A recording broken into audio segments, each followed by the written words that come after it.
All right, we're working here with my main technician at the museum, Justice. He's been working on this carburetor. He's taken it apart about 4 or 5 times, and we're kind of learning what all the parts are. This carburetor is a 40 AI, and it fits on a lot of your 3-cylinder single carb engines. This one actually came off this car right here. So this is the one that came off our 007. So Justice, let's see if we can learn, if we've learned the parts. So can you show me where the emulsion jet is? The emulsion? Emulsion is right in there. And what's down underneath there? Is there a little one underneath there too? Yeah. Little tube? Yep. Yeah. So there's an emulsion tube at the bottom, right? I think it's this big. Yeah, it's pretty tiny, isn't it? Yeah. So where's the idle circuit jet? Idle? The idle jet. Idle jet right there. Yeah. Tiny. It's All right. Where's this one? The choke. right there. And what's it do? Choke it off? Yeah. And then it can't breathe and it starts better, cold. All right, so where's the throttle? Do you remember where the throttle is? Throttle? Yeah, do you remember that? Right here. And when you turn it, what's it do?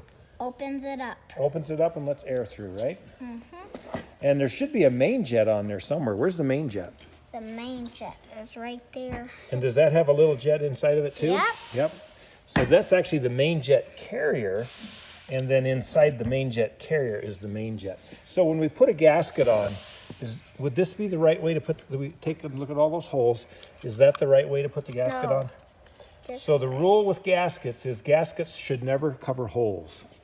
That's why they're gaskets. So that's kind of a general rule, whether you're working on an automatic transmission, which I've done a lot of, or a carburetor, gaskets don't cover holes. Excuse me. Where's the needle and seat? The needle Needle is right there. And where's the float? is right there. And what's the float do? So air pushes it up. Fuel pushes it up. Yeah. Yep. Fuel comes in here, right? Yeah. And then it makes the float float. Yeah. And then what's the float push on? It pushes on this. And then what's it do when you blow through it? It makes the car run. Well, when you blow air through it, does it shut off when we pick up the float? Remember you were blowing through it? Yeah. So you can blow through it until the float raises, and then you can't blow through it, right? So it shuts the fuel off. All right, good job. So that's pretty much what we've got. These carburetors, as are the triple carbs, are extremely simple to take apart. It's kind of like a jigsaw puzzle, isn't it? Because the parts either fit or they don't. It's really hard to put one in the wrong spot, right? That's right. So don't be afraid to do these. Like I said, he's done it repeatedly now. The air idle adjustment is usually set at about 1.5 to 2. That's common on all these Saab carbs, triple or single. And I rarely ever take this bottom plate off. There is an upgraded gasket and a hole you drill in the idle circuit, which is real good to help detonation, that sort of thing.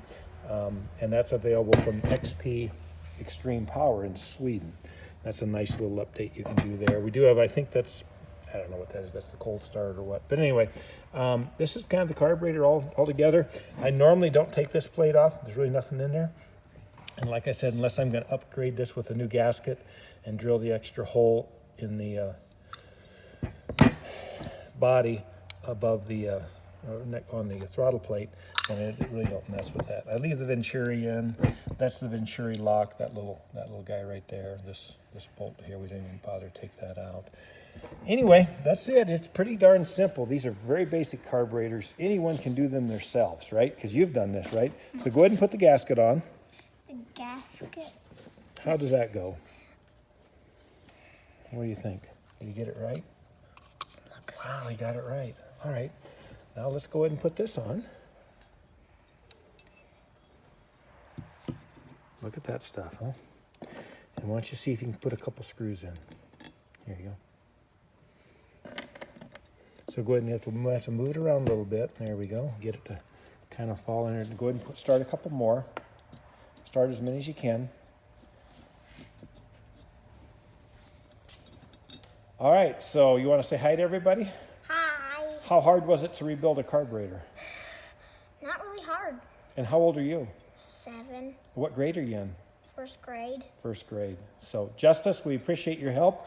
And I tell you what, you did an awesome job. So we're going to put that on the car and see if it runs or see if it blows up.